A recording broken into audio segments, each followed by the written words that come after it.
Sino yan?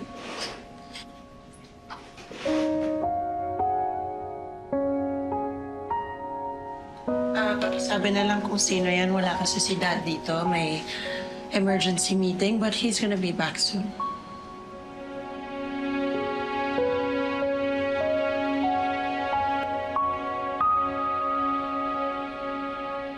Hindi mo ako kilala.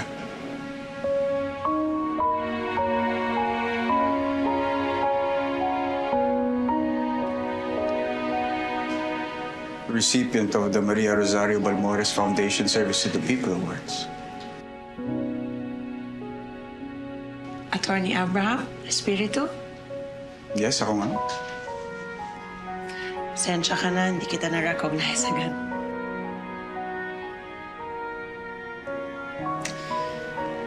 Bulag kasi ako.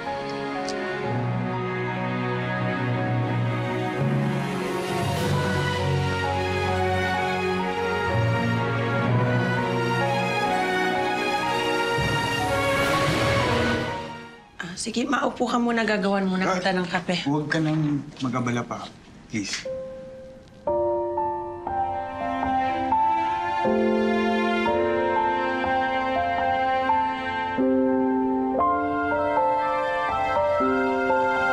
Attorney, sanay na ako. Matagal na akong nag-aasikaso ng sarili ko. Maupo ka muna.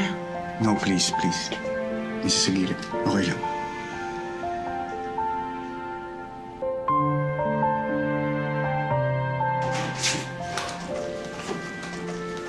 Judge.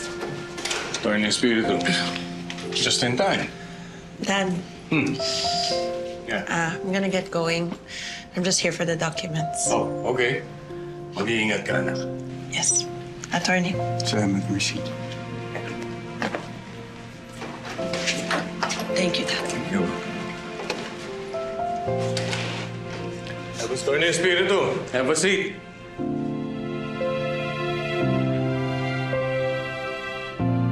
Attorney Espiritu. Hindi ko alam na. Hindi mo alam na bulag siya.